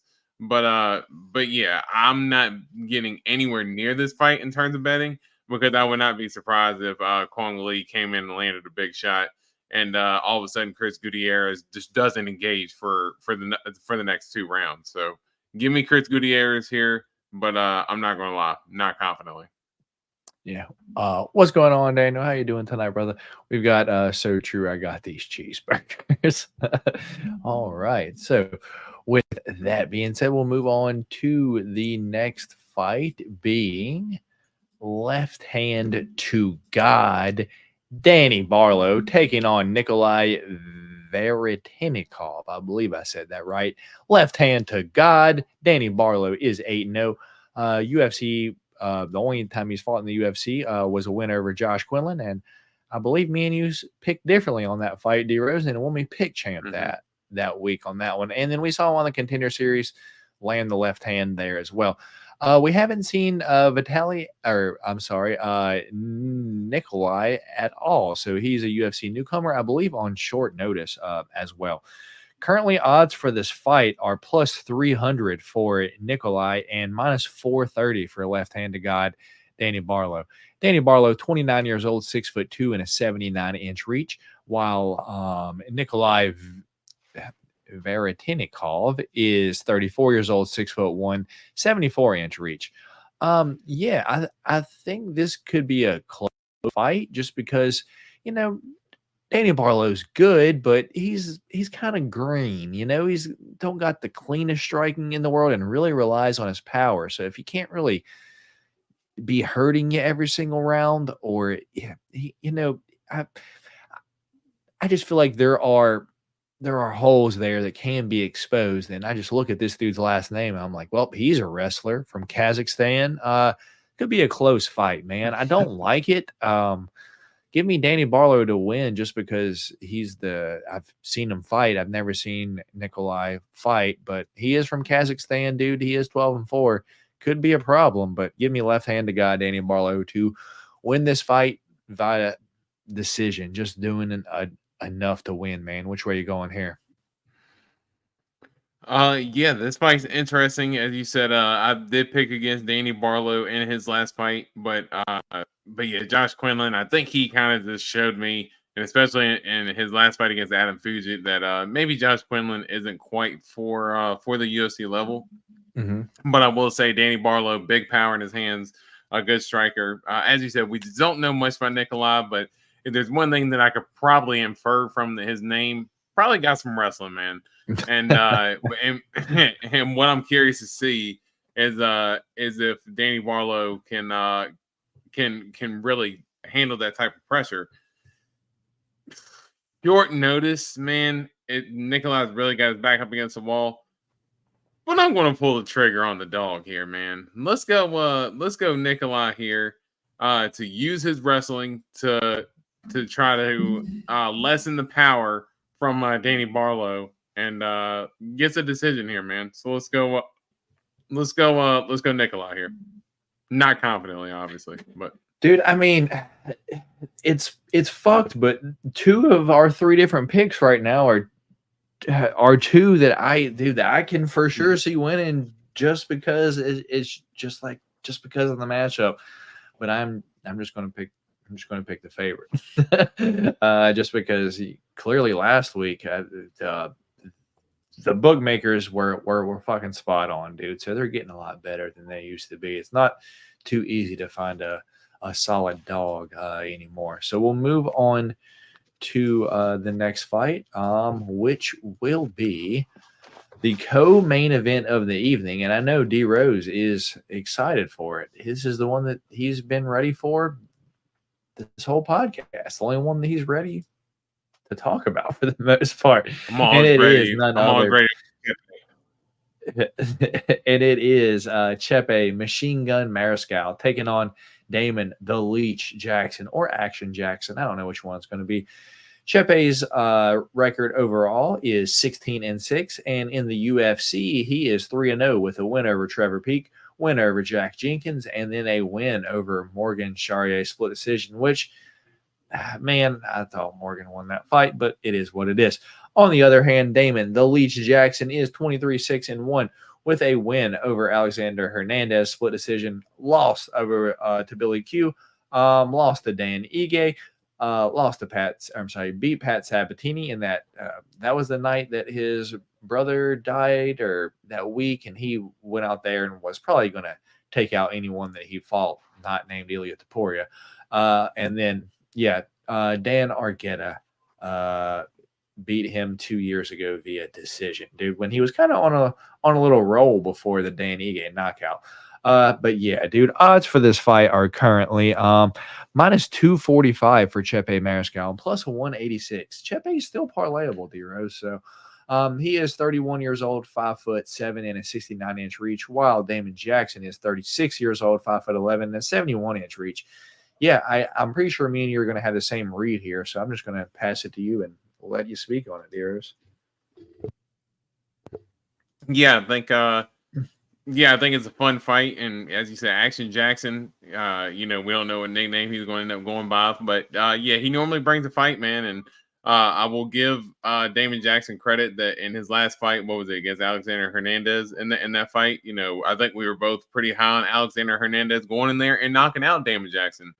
And in fact, Damon Jackson gave Alexander Hernandez a really tough fight, and it was a split decision, but I don't think it was a split decision. I thought Damon Jackson won that fight pretty cleanly, rounds 2 and 3.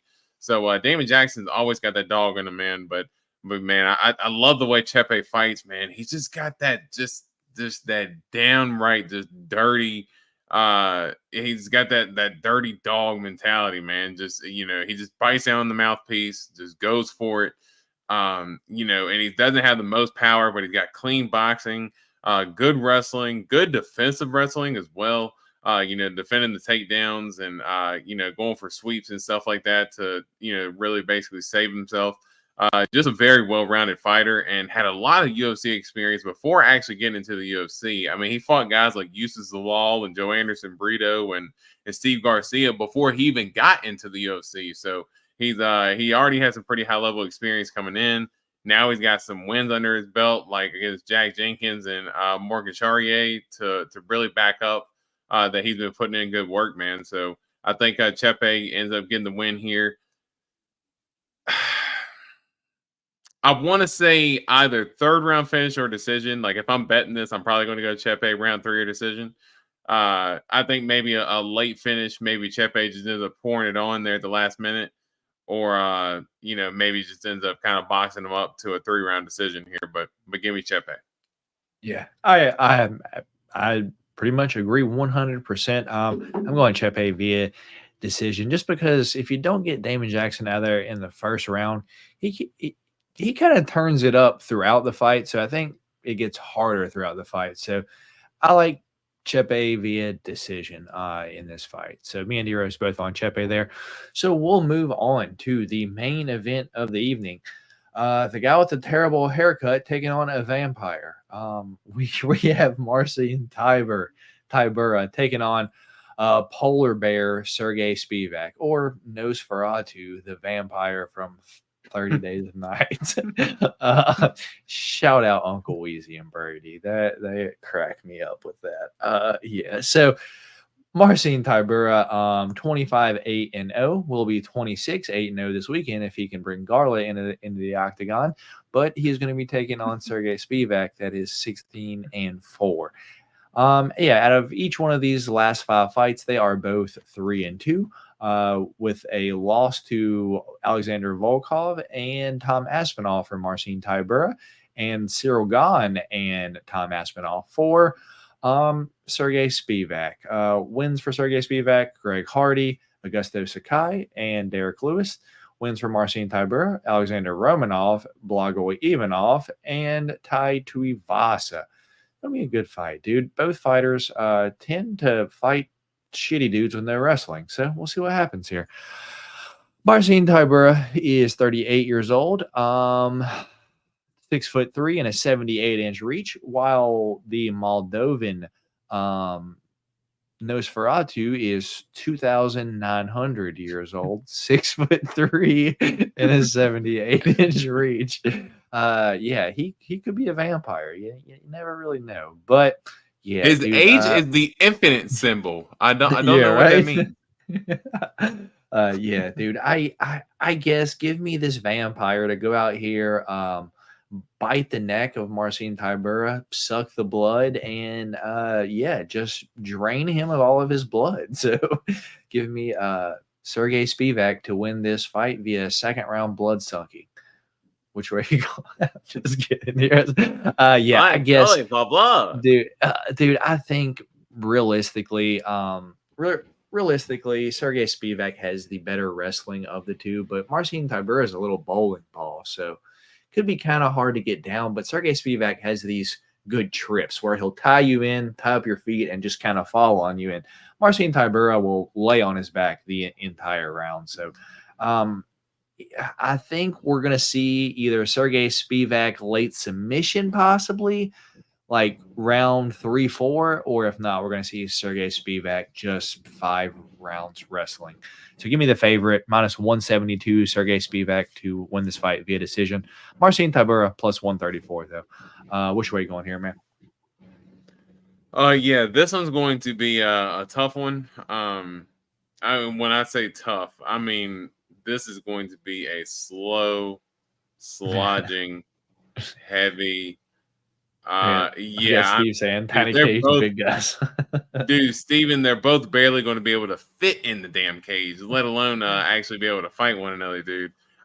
This is going to be a very slow paced fight, in my opinion. And for me, I think where the difference comes down is Sergey Spivac is the better offensive wrestler. I do think Tybura has, what was pretty good takedown defense, as we saw in the Alexander Romanov fight, and I think also that I'm favoring Tybura in terms of the striking, because Sergey Spivac has 0 striking whatsoever, where Tybura at least can throw a couple boxing combos, and he's got some pretty good leg kicks too. So and he's already won the one fight against him. I know Tybura is 37, 38 years old, but I think at heavyweight you can age out a little bit more gracefully in that division. So give me Tybura here to get the upset here as the dog. Give me Marcin Tybura in a slow, slogging, snooze-infesting 5-round decision. All right, so we are both going to via decision pretty much on that fight, dude. I don't think Tybura's, dude. He usually finishes fights. If you gas, dude, he's probably going to finish you, dude. Fucked up part about this is I can see a path to victory for pretty much every one of the dogs that you pick this week, D-Rose. So, I don't know if my confidence is just shot after last week, and I'm like, well, the bookmakers clearly know more than I know. But I could see path to victories for all those dogs this week, D-Rose. So I don't hate your picks, man. I really don't hate your picks. As we're usually, I'm like, D-Rose got shitty picks. I'm going to take the strap home this week. I can see D-Rose winning this week, because I can see path to victories for a lot of these fighters this week. So not the worst matchups on the card, just not the best fights in the world, to be honest. Like, no really names here or anything this weekend, but those are going to be our picks for this weekend. And I don't mind missing this fight night. I should go down to the Apex and get some cards signed. Yeah, go for it, brother. Go for it. So with that being said, D-Rose, our different picks for this weekend is the first one, Talita Alencar versus Stephanie Luciano, Yusuf Zalal versus Jarno Aarons, Danny Barlow versus Nikolai Veretinikov, and Sergey Spivac versus Marcin Tybura. So I didn't really want the first one, but the first one's going in it as our first one of the night. So congratulations on that one. Do I want to do Zalal Aarons or I'm going to do Zalal Aarons as our second one. And I'm going to leave Danny Barlow off because he's fighting that guy from Kazakhstan on short notice. Good luck stopping those takedowns. So our third one will be Sergey Spivac versus Marcin Tybura. So 3 different fights. The main event on the line too. Yeah, 3 different fights for the pick champ over D-Rose's shoulder right here.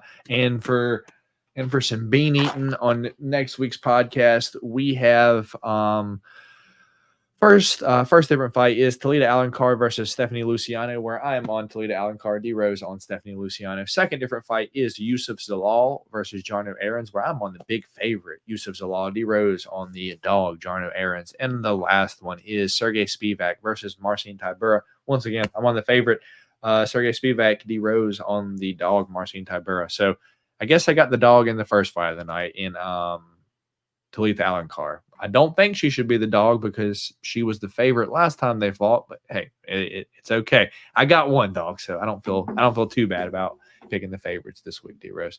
Yeah. So don't feel good about it this week, gonna be honest. But I guess podcast play of the week, D Rose. Pretty much. Yeah, we have a lot of people that we like that are, minus 200 favorite or so. Or me and you both like Chelsea Chandler at plus 114. So we can cook up a parlay with a couple plus, or we could cook up a parlay with like 2 minus 200s, or we can just do one Chelsea Chandler. Yeah, I think honestly, I probably would say go Chelsea Chandler here because I do think she ends up using her wrestling. I'd even maybe say Chelsea Chandler by decision once that prop becomes available. Because I felt pretty good about that as well. But yeah, I think Chelsea Chandler, she should be a pretty solid play this week, and I'm throwing 10, and we're going add this thing up here. Yeah, because we fell out last week because we cashed the first one, Patty. It was 10-20. So I put 20 last week on Rolando Bedoya, and he dropped the ball. So going to restart this week. About to put $10 on Chelsea Chandler right now at plus 114. So $10 to win $21.40. I just now bet it. So podcast play of the week, plus or minus 100 is going to be Chelsea Chandler money line this week. So hopefully it stays there. Hopefully the fight stays on. And when we see weigh-ins on Friday, D-Rose, we will see Chelsea Chandler be way bigger than Yana Santos. And that line's going to flip. And me and you are going to be like, ha, we knew it. We got our plus money in before everyone else was able to flip that line. So, with that being said, that's going to be all for the show this week. Me and D-Rose recapped Abu Dhabi. I ate 2 good beans this week, or pretty solid because I always get bad beans. It was cool. Me and D-Rose went over a whole bunch of UFC news and fight announcements, and then me and D-Rose went over our picks and preview for this upcoming weekend's card at the Apex. Not the best card, but hey, we got fights. And then we just now gave you our Chelsea Chandler plus 114 this week as our podcast play. Anything else before we get out of here, D-Rose? Also, when are we starting D-Rose Sports, man? Because football season's in a couple weeks, man. 3-4 weeks. Yeah, y'all let me know, man. Yeah, that is putting a lot of pressure on right now. A lot of pressure on. Need to try to get something going, but a lot of pressure. We'll get it going. All right. With that being said, those are our picks and everything for this weekend. We appreciate you guys for stopping by, hanging out with us here tonight. Anything before you get out of here, D-Rose? Let the people know anything? No, man. We're good to go. Hopefully we can make a little bit of money this weekend, and we got a pretty badass pay-per-view coming back up next weekend. So, like I said, this card this weekend, just a stopgap, just to get us the next week. Because if you look up and down that lineup for the pay-per-view next week, it's pretty solid, man. I think UFC 305, so should be fun. So we'll definitely be excited. Indeed. So with that being said, we appreciate all of you guys for stopping by, hanging out with us here tonight. If y'all haven't already, please do us a favor, hit that thumbs up button for you boys. We appreciate all of you guys for hanging out with us all the way till we got super late here tonight. We appreciate it. And who's your guys' NFL teams? I was once an Atlanta Falcons fan until they went to the Super Bowl and lost. And then I didn't watch football until last year, Dave, and now I don't do teams. I refuse to support a team. I will just watch and make bets on players, dude. I don't even pick who's going to win the game because I just don't. And D-Rose is the biggest Dallas Cowboys. Dallas Cowboys, baby. Ride or die.